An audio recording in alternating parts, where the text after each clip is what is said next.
कि मुख्यमंत्री तो बीजेपी का है मगर राज ठाकुरों का है, नाम योगी है मगर दिल से ठाकुर है। तुम 19% हो मुसलमानों, तुम्हारे खून की अहमियत नहीं है, याद रखो। मुसलमानों ने अपने दिलों में इस बात को बिठा लिया कि चाहे कुछ भी हो जाए, हम मर जाए, कट जाए, बर्बाद हो जाए, ऐसे 100 अल्ताफ मर जाए, ऐसे 100 अफसर मर जाए, मगर सेकुलरिज्म को जिंदा रखना। हर बार आकर कहेंगे ये जीतेगा वो हारेगा। अरे कि हम ठेका लेकर बैठे हैं किसी की जीत और हार का, तो नजरें झुका लिए। मैं समझ गया क्योंकि मस्जिद मेरी शहीद हुई थी, इनकी नहीं हुई थी। क्यों जेल में आजम खान बकरी चोरी, भैंस चोरी? जमहूरी तरीके से एहतजाज किया तो मोदी और अमित शाह डर गए। तुम जंग से पहले नतीजे की फिक्र मत करो। और अखिलेश को मोदी कुछ नहीं करते, कौन भी टीम है अब?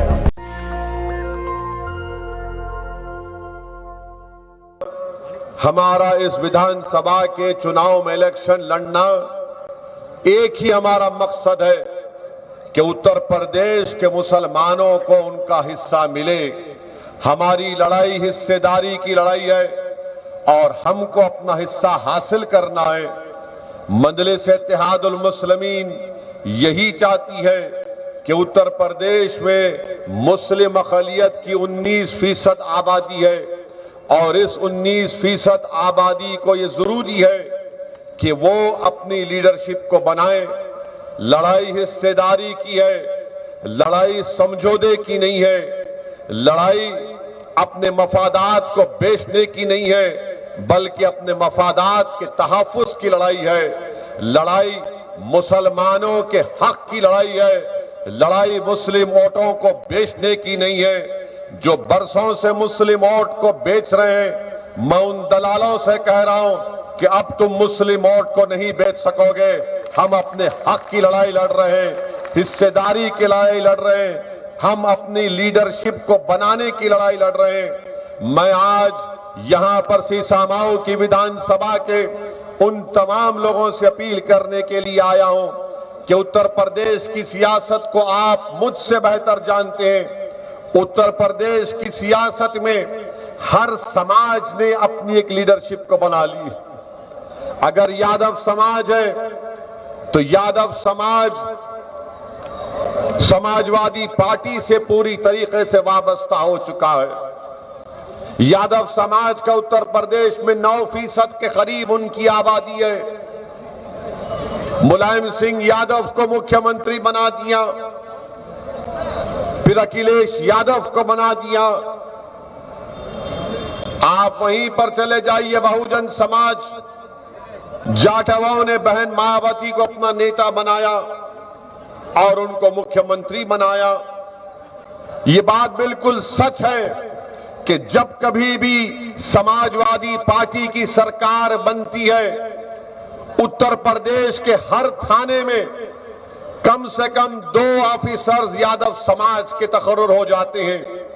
ये बात बिल्कुल सही है कि जब कभी भी समाजवादी पार्टी की सरकार बनती थी तो ठेकेदार में अगर सबसे बड़ा काम किसी को मिलता तो यादव बरादरी के लोगों को मिलता। ये बात बिल्कुल सच है कि आज बीजेपी की सरकार उत्तर प्रदेश में, मगर आज उत्तर प्रदेश के अगर आप पुलिस स्टेशन और थानों में जाएंगे तो कम से कम 2-2 ठाकुर ऑफिसर आपको मिल जाएंगे। इसलिए कि मुख्यमंत्री तो बीजेपी का है मगर राज ठाकुरों का है, नाम योगी है मगर दिल से ठाकुर है, इसीलिए तमाम ठाकुरों का तकर्रुर करते हैं। उत्तर प्रदेश की सियासत की हकीकत यह भी है, अगर ब्राह्मण है 6 या 7% है मगर मुत्तहिद है और अपने वोट की अहमियत को और अपने वोट की ताकत के जरिए अपने समाज की ना सिर्फ हिफाजत करते हैं बल्कि अपनी लीडरशिप को मजबूत करते हैं। उत्तर प्रदेश में राजभर है, उत्तर प्रदेश में कुर्मी है, तो मां और बेटी लड़ रहे हैं कि कुर्मी का लीडर कौन है। इसीलिए अनुप्रिया पटेल को नरेंद्र मोदी ने अपना मंत्री बनाया। आगरा के अतराफ में फिरोजाबाद में बाघेल है, तो बाघेलों ने बाघेल को अपना नेता बनाया, तो उत्तर प्रधानमंत्री ने बाघेल साहब को गवर्नमेंट ऑफ इंडिया में यूनियन मिनिस्टर बना दिया। मेरे अजीज दोस्तों और बुजुर्गों, जाट है तो जाटों ने तय कर लिया कि अखिलेश से अलायंस करेंगे, और जाट कितने फीसद है? क्या 19% है? नहीं है, मगर आज जाट ये कह रहा है कि अखिलेश से अलायंस हो गया तो शायद हमारा आदमी डिप्टी चीफ मिनिस्टर बन जाएगा। ऐसे तमाम जात और बरादरियों का नाम ले सकता हूं। मेरे अजीज दोस्तों और बुजुर्गों, मैं आपसे मुखातिब हूं, मैं उत्तर प्रदेश के मुसलमानों से खुलकर कह रहा हूं, मुझे डरने और घबराने की जरूरत नहीं है। मेरी फितरत में यह नहीं है कि मैं अल्फाज चाप कर अपना पैगाम दूं, बल्कि मैंने हमेशा से सिर्फ अल्लाह से डरकर आपके सामने हकीकत को बयान किया, और आज आपसे कह रहा हूं, आप मेरी इस बात को ज़हन नशीन कर लीजिए कि उत्तर प्रदेश के मुसलमान अगर आगे बढ़ना चाहते हैं, उत्तर प्रदेश के मुसलमान अपनी तादाद के ऊपर अपना मुकाम हासिल करना चाहते हैं, उत्तर प्रदेश के मुसलमान अगर तालीम में आगे बढ़ना चाहते हैं, उत्तर प्रदेश के मुसलमान अपने बच्चे और बच्चियों को प्राइमरी स्कूल में पढ़ाना चाहते हैं, उत्तर प्रदेश के मुसलमान इस बात से तकलीफ में है कि सिर्फ 4% के करीब 3% बच्चे हमारे ग्रेजुएट होते हैं।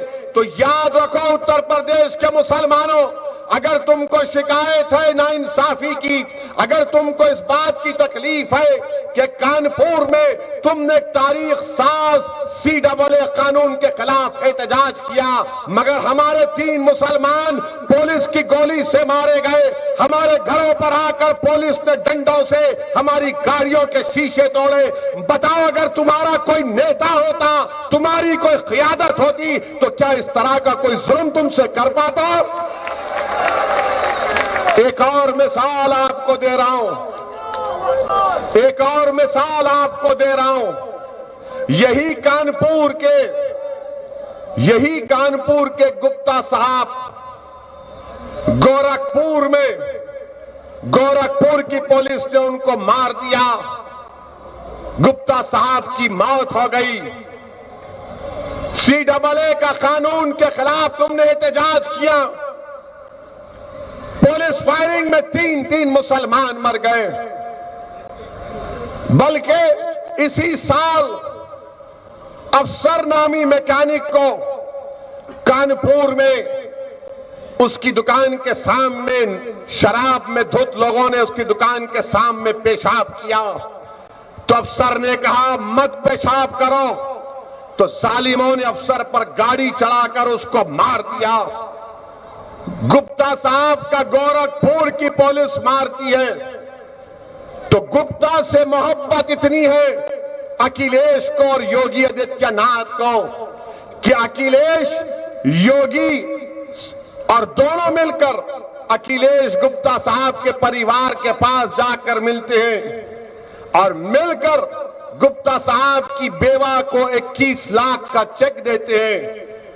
योगी आदित्यनाथ गुप्ता परिवार से मिलकर 51 लाख का चेक देते हैं और एक सरकारी नौकरी देते हैं। बताओ कितने गुप्ताओं का आबादी में तनासुब है, कितने गुप्ताओं का वोटर लिस्ट में नाम है। तुम 19% हो मुसलमानों, तुम्हारे खून की अहमियत नहीं है, याद रखो। तुम्हारी जिंदगियों की अहमियत नहीं है, तुम्हारे बच्चों के मुस्तकबिल की अहमियत नहीं है, और तुम थाली नहीं मारोगे, तुम जोश और जज्बे के साथ, होश के साथ फैसला लोगे। अगर गुप्ता पुलिस की गोली से या पुलिस के जुल्म से मरा तो फिर CAA में भी मरने वाले थे। काशगंज में अल्ताफ मारा गया, उन्नाव में फैसल मारा गया। बताओ इनकी मौत पर कौन रोएगा? कौन रोएगा इनकी मौत पर? पैसे देना तो दूर की बात, ये समाजवादी हो या बीजेपी हो, BSP हो, कांग्रेस हो, ये तुम्हारे मरने वालों के लिए फिक्रमंद नहीं होते, आंसू भी नहीं आते इनकी आंख में। गुप्ता मरता है तो 21 लाख का चेक अखिलेश देते हैं, मुख्यमंत्री 51 लाख का चेक देते हैं। बताओ, काशगंज का अल्ताफ जिसकी मौत का एक मजाक बना दिया गया, पुलिस स्टेशन में पुलिस के लोगों ने उसको फांसी देकर मार दिया। उन्नाव का फैसल बच्चा जो तरकारी बेचता था 16 साल का, कितनों ने पैसे दिए? इंसान की जिंदगी पैसों से नहीं तोली जा सकती, मगर बता रहा हूं, जब एक इंसान मरता है जो मुसलमान नहीं है तो उसकी जान की कीमत है, और जब मुसलमान मरता है तो उसकी जान की कीमत नहीं है। उत्तर प्रदेश में पानी की कीमत है, मगर मुसलमान के खून की कोई अहमियत और कीमत नहीं है। क्यों नहीं है? क्योंकि आपने, मुसलमानों ने अपने दिलों में इस बात को बिठा लिया कि चाहे कुछ भी हो जाए, हम मर जाए, कट जाए, बर्बाद हो जाए, ऐसे 100 अल्ताफ मर जाए, ऐसे 100 अफसर मर जाए, मगर सेकुलरिज्म को जिंदा रखना। कौन सा सेकुलरिज्म है बताओ आप? ये कौन सी सोच है आपकी कि मजलिस इलेक्शन लड़ती है तो कहा जाता है मजलिस के ताल्लुक से कि वोट काटने आए? क्या पार्लियामेंट का इलेक्शन मजलिस लड़ी? अखिलेश और बहुजन समाज पार्टी ने अलायंस किया, 75% मुसलमानों ने उत्तर प्रदेश के वोट दिया, तब भी समाजवादी और बहुजन सिर्फ 15 लोकसभा की सीट पर कामयाबी हासिल कर सके। कांग्रेस के राहुल गांधी अमेठी से हार गए, क्या असदुद्दीन ओवैसी वहां पर गया? नहीं गया। तो फिर किस बुनियाद पर? और ये दिल्ली और लखनऊ में बैठे हुए दल्लालों से कह रहा हूं, दल्लो याद रखो, जो तुम बार बार मुस्लिम वोट कहां जाएगा, मुस्लिम वोट कहां जाएगा, तुम कभी ने प्रोग्राम किया कि हिंदू वोट क्यों जा रहा है बीजेपी को? तुमने कभी पूछा कि यादव क्यों वोट डाल रहा है बीजेपी को? तुमने कभी कहा कि ठाकुर क्यों डाल रहा है, ब्राह्मण क्यों डाल रहा है, बनिया क्यों डाल रहा है, पासी क्यों डाल रहा है, वाल्मीकि क्यों डाल रहा है, जीवर क्यों डाल रहा है, जाट क्यों डाल रहा है? मगर इन तमाम को फिक्र है मुसलमान कहां जाएगा। क्या मुसलमान तुम्हारा कैदी है? क्या आप कैदी हैं इन लोगों के? क्या अल्लाह ने आपको सोचने का सलीका नहीं दिया? क्या आप अपना फैसला नहीं कर सकते? तो फिर करिए फैसला अपना, खुलकर करिए अपना फैसला, डर कर मत करो मेरे भाई। डर डर कर कितनी जिंदगी गुजारोगे? मौत एक मर्तबा आएगी, जरूर एक मर्तबा मौत आएगी। अल्लाह ने कुरान में फरमा दिया, कुल्लु नफ्स ज़ाइक़तुल मौत, कि हर नफ्स को मौत का मजा चखना है, मगर जो जिंदा रहना चाहता है, मैं उनसे कह रहा हूं, तुमको जिंदा रहना है, 1 लाख मर्तबा से ज्यादा जिंदा रहना है। मौत आएगी जरूर, मगर क्या तुम, मैं आपसे अपील करने आया हूं कि मुत्तहिदा अपने वोट का इस्तेमाल करिए। हर बार आकर कहेंगे ये जीतेगा वो हारेगा, अरे कि हम ठेका लेकर बैठे हैं किसी की जीत और हार का। ये सीबीआई किस काम की है? जब बाबरी मस्जिद के क्रिमिनल ट्रायल का फैसला आया, जिन मुल्जिमों की मौजूदगी में बाबरी मस्जिद को शहीद किया गया, तो कोर्ट ने फैसला दिया कि कोई भी मुल्जिम नहीं है। हमने पार्लियामेंट ने पूछा कि बताओ, क्या सीबीआई ने अपील क्यों नहीं की? किसने तोड़ा बाबरी मस्जिद को? क्या कोई समाजवादी का बोल सका? क्या कोई बीएसपी का बोल सका? क्या कोई कांग्रेस का बोल सका? मैं पूछा जाकर इन लोगों से कि बताओ तुमने बात क्यों नहीं उठाई? तो नजरें झुका लिए। मैं समझ गया, क्योंकि मस्जिद मेरी शहीद हुई थी, इनकी नहीं हुई थी। मेरी मस्जिद को शहीद किया गया था, मगर मस्जिद तो शहीद करने वालों ने शहीद किया, मगर उन्होंने हिंदुस्तान की बुनियादों को कमजोर कर दिया। तुमने अपने जालिम हाथों से एक मुबारक जगह को उसको शहीद किया, मगर हिंदुस्तान को तुमने हिला दिया, रूल ऑफ लॉ को हिला दिया। सुप्रीम कोर्ट ने अंग्रेजी में कहा था अपने जजमेंट में, demolition of Babri Masjid is an egregious act of criminal act कहा था। आप कोई नहीं बोलते।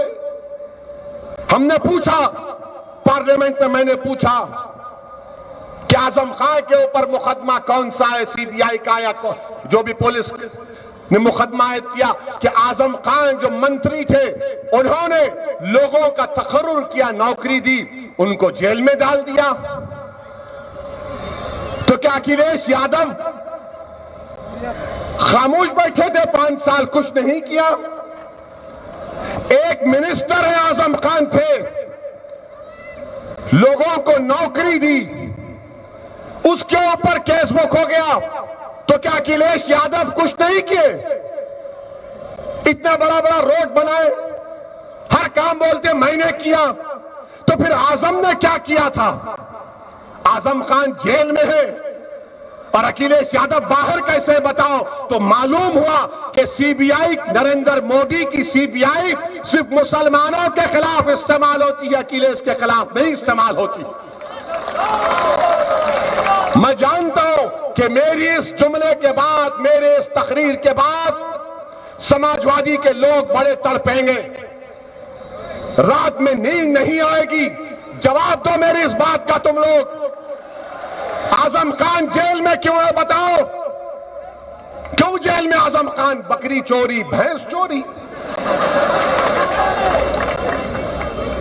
ये दिन आ गया हम लोगों को, जो लोग अपने घर में अगर कोई मेहमान आता तो बकरी क्या भैंस को जुबा कर देते, उस पर इल्जाम।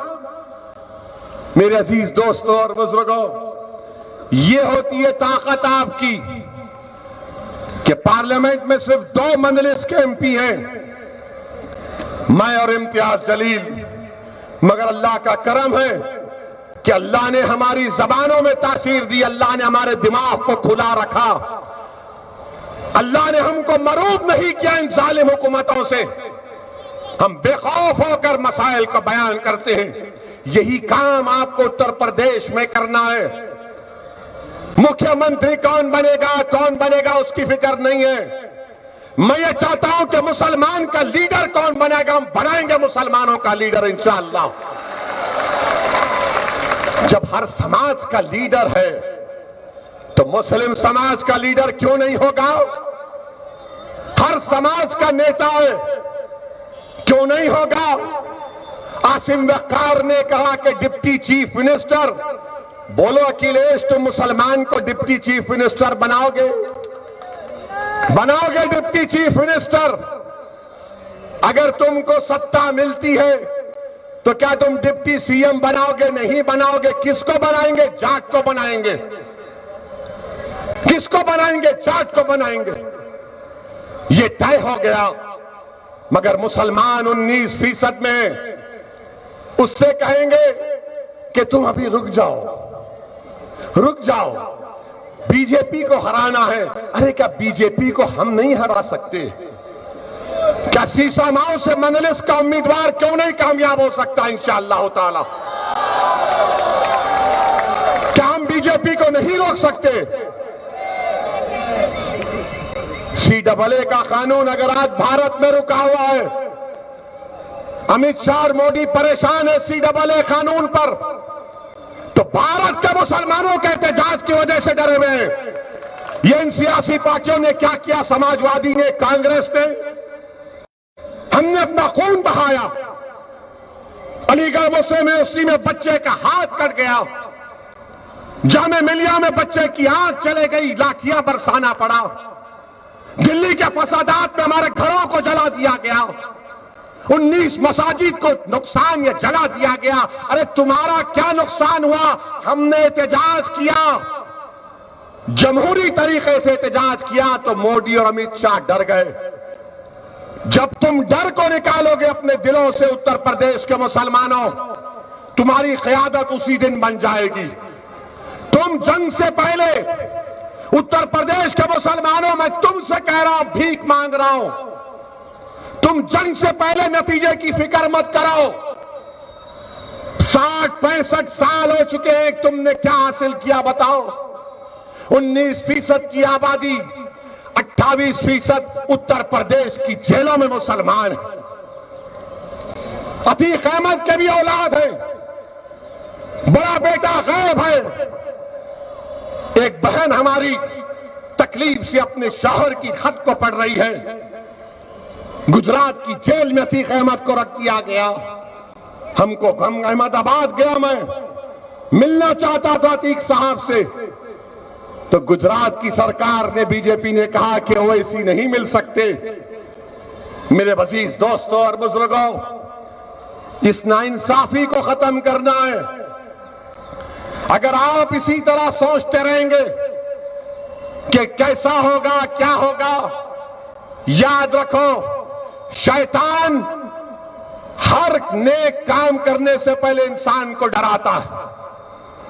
शैतान और नफ्स एक मुसलमान से कहता है कि मत कर ये नेक काम। आप सोच लो, अगर आप सुबह उठेंगे कि मैं नेक काम करूंगा, शैतान बोलेगा ये करेगा तो पैसों का खर्चा होगा।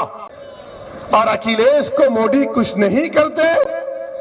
कौन बी टीम है? अब कौन मिला हुआ है?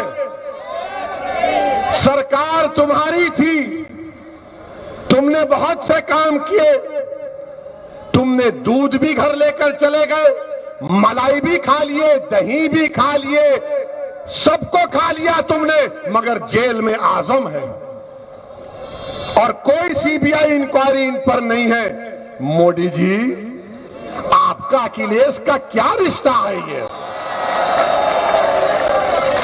हम समझ सकते हैं कि मोदी और आजम का रिश्ता बड़ा दूर का नहीं है, मगर अखिलेश से इतनी मोहब्बत क्यों है मोदी जी?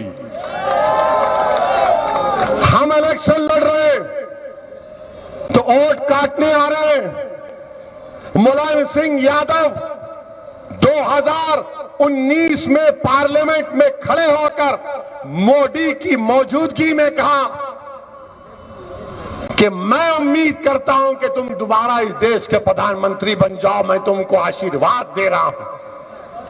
मुलायम सिंह बोलेंगे तो बड़ा काम, और वैसी गरीब मुसलमानों की हक की बात करेगा।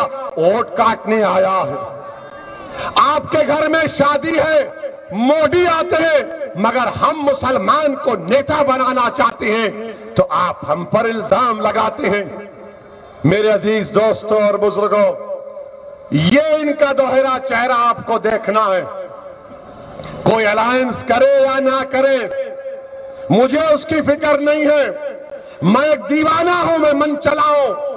मैं अल्लाह की जात पर भरोसा करके अपना काम करता हूं। मुझे कामयाबी मिलेगी इंशाअल्लाह ताला, दुनिया में भी मिलेगी और आखिरत में भी मिलेगी इंशाअल्लाह। अल्लाह हमारे लिए काफी है। हस्बुनल्लाहु व निअमल वकील, ये हमारे लिए काफी है। जब अल्लाह राजी हो जाएगा, ये तमाम नाम निहाद पार्टियां क्या करेंगी? आपसे सिर्फ यही गुजारिश कर रहा हूं, अपने हौसलों को बुलंद रखो, अपने अज़म को बुलंद रखो, और ये गैर यकीनी कैफियत अपने दिमाग में आने मत दीजिए। ये आप कल तक कह सकते थे कि हमारे पास कोई विकल्प नहीं है, हमारे पास कोई ऑप्शन नहीं है। आज मजलिस आपके दरमियान में क्या किया? यहां के समाजवादी के विधायक ने कुछ काम नहीं। क्या जीतते हैं? मैं मुसलमान हूं, मैं मुसलमान हूं और बीजेपी आ जाएगी। अरे क्या तू मुझसे बड़ा मुसलमान है? हाँ, हमसे बड़ा हो गया तू। मुसलमान का नाम लेते हैं और जब CAA का प्रोटेस्ट चलता है तो गायब। मेरे अजीज दोस्तों और बुजुर्गों, अपने वोट की अहमियत को समझिए। और रहा सवाल बीजेपी की हुकूमत का, तो बाबा ये बड़ा दावा कर रहे हैं योगी और बाबा, हमने उत्तर प्रदेश में ये विकास किया, वो किया। जरा ये तो बता दो आप कि नीति आयोग की रिपोर्ट आई, दिल्ली की नीति आयोग जो मोदी के मातहत आती है भारत सरकार की, उसने ये कहा कि जो आबादी का हिस्सा ग़िज़ा से, न्यूट्रिशन से महरूम है, उत्तर प्रदेश में जो लोग न्यूट्रिशन से महरूम है वो 44.47% है। 44% लोग ग़िज़ायात से महरूम है, न्यूट्रिशन से महरूम है, और कानपुर 41% है। बाबा कौन सा विकास किए आप? ये नीति आयोग की रिपोर्ट है। और फिर जहां पर 6 बच्चे जिनको स्कूल नहीं गए, उसका नंबर उत्तर प्रदेश में 37%। मेरे अजीज दोस्तों और बुजुर्गों, हर मैदान में उत्तर प्रदेश बीजेपी ने सिर्फ यही किया, हिंदू मुस्लिम किया। बीजेपी ने नफरत पैदा की मुसलमानों के ताल्लुक से। बीजेपी ने उन लोगों को ओहदे दिए, उन लोगों को इज्जत दी जिन्होंने मुसलमानों के खिलाफ कुछ कहा या फैसला दिया। मेरे अजीज दोस्तों और बुजुर्गों, आज पेट्रोल और डीजल की कीमतें आसमान को छू रही हैं, मगर योगी आदित्यनाथ और मोदी कह रहे हैं कि सब अच्छा है। गैस का सिलेंडर 14 केजी का 1600-1500 रुपए में बिकता है, मगर बाबा को उसकी फिक्र नहीं है। मेरे अजीज दोस्तों और बुजुर्गों, नौजवानों की में बेरोजगारी का इजाफा हो गया। जो 20 और 24 साल के बच्चे, उनकी बेरोजगारी में इजाफा हो गया। बीजेपी के पास इसका कोई इलाज नहीं है। और अभी शौकत साहब बता रहे थे कि कानपुर देहात रसूलाबाद पुलिस स्टेशन में एक 80 साल के बुजुर्ग मोहम्मद रफीक को पुलिस स्टेशन में इनकी दाढ़ी नोची गई और उन पर पेशाब किया गया। और ये हरकत करने वाले का नाम एसआई है गजेंद्र पाल सिंह। बताइए आप, ये आपकी इज्जत है कि 80 साल के बूढ़े को उसकी दाढ़ी को नोचा जाता है कानपुर देहात रसूलाबाद पुलिस स्टेशन में? अगर ये बात सच है तो शर्मिंदगी नहीं बल्कि तकलीफ होती है कि तुमने दाढ़ी देखी और कहा कि इसकी दाढ़ी को नोचा जाएगा। क्या हमारी दाढ़ी से तुमको नफरत क्यों है? 80 साल के बूढ़े से तुम ये हरकत करते हो। मैं तो उन पुलिस के लोगों से कहना चाह रहा हूं, याद रखो मेरी इस बात को, हमेशा योगी मुख्यमंत्री नहीं रहेगा।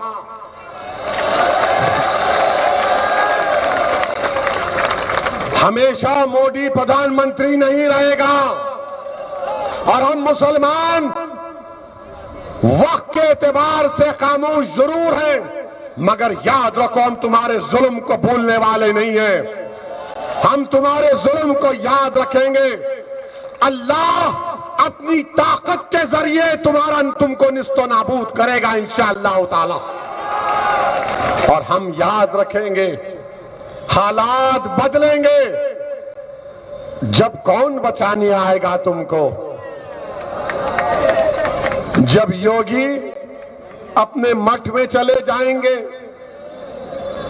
मोदी पहाड़ों में चले जाएंगे, हो सकता है या कहीं पर जाकर रहेंगे। जब कौन आएगा? हम नहीं भूलेंगे, याद रखो। हम वो भी नहीं भूलेंगे कि एक मुसलमान ऑटो रिक्शा ड्राइवर को एक दंगाई बजरंग दल जो भी थे उसको मार रहे थे। वो बच्ची अपने बाप को बचाने की कोशिश कर रही थी। यही कानपुर में हुआ था ना। हम याद रखेंगे। वो बच्ची उस बाप की बेटी नहीं, मेरी बेटी है। मैं उसकी तकलीफ को नहीं भूलने दूंगा इंशाअल्लाह ताला। हम याद रखेंगे इन चीजों को। और आप अगर समझ रहे हैं कि लत लेके मारेंगे, टीवी पर दुनिया ने देखा कि बाप है, गोद में मासूम सा बच्चा है और पुलिस के थानेदार लट से मार रहे हैं। बाप कह रहा है बच्चे को लगेगी, बच्चे को लगेगी। गाड़ी में एक आदमी बैठा हुआ है तो थानेदार साहब कह रहे हैं हीरो बनता है, तुझे हीरो बनाऊंगा। अरे तुम आज अपने वर्दी की ताकत पर जिसको डरा रहे हो कि हीरो हीरो बनेगा, कल तुम जीरो बनोगे इंशाअल्लाह ताला। तुम जीरो बनोगे इंशाअल्लाह ताला। जिंदगी का कोई भरोसा नहीं है। बड़े बड़े लोग उड़ जाते हैं। मौत आएगी इंशाअल्लाह ताला, मुझे भी आएगी, मगर मैं वादा कर रहा हूं कि अल्लाह जिंदगी की जितनी मोहलत दिया, मैं अपनी जिंदगी के एक एक लम्हे को मजलूमों के इंसाफ के लिए, मुसलमानों के हक के लिए और जालिमों से पंजा आजमाई करने के लिए उस वक्त को लगाऊंगा जब तक अल्लाह जिंदा रखेगा। असदुद्दीन अवैसी उत्तर प्रदेश से भारत के कोने कोने में जाता रहेगा। अगर आज अतीक जेल में है तो अतीक की जबान में ओवैसी बोलता रहेगा। अगर आज आजम जेल में है तो आजम की तकलीफ को ओवैसी बयान करेगा। इन हमारे भाई लोग जो कमजोर है, मजलूम है, उनको हिम्मत दिलाना है, हौसला दिलाना है, हिस्सा लेना, हिस्सेदारी की लड़ाई है। याद रखो 19% मुसलमान है। हमारा हिस्सा क्या होगा? जब हिस्सा मिलेगा तब इंसाफ होगा। ये ऐसा मामला नहीं है कि तुम हमको वोट हासिल कर लो और वोट हासिल करने के बाद मुसलमानों को चपरासी से बदतरीन उनसे सलूक करो। अब चपरासी की बात नहीं होगी, अब हिस्सेदारी की बात होगी और हम हिस्सा लेकर रहेंगे। डिप्टी चीफ मिनिस्टर की बात बिल्कुल सही है। डिप्टी चीफ मिनिस्टर बनना चाहिए मुसलमानों का। इंशाअल्लाह ताला मजलिस के अगर 15-20 एमएलए कामयाब होंगे, सोचो आप थोड़ी देर के लिए, सोचो थोड़ी देर के लिए, हालात बदलेंगे मेरे भाई। मुत्तहिद रहिए, मजलिस को कामयाब करिए। ये कामयाबी आपकी कामयाबी है, ये लड़ाई आपकी हिस्सेदारी की लड़ाई है। अस्सलाम वालेकुम व रहमतुल्लाह। नेशनल दस्तक की आपसे गुजारिश है कि अगर इसको बचाना चाहते हैं तो नेशनल दस्तक को सब्सक्राइब करने के लिए रेड कलर के सब्सक्राइब बटन को दबाएं, फिर बेल आइकन की घंटी दबाएं। नेशनल दस्तक को बचाने के लिए बहुत जरूरी है कि हर खबर को शेयर करें, लाइक करें, कमेंट जरूर करें।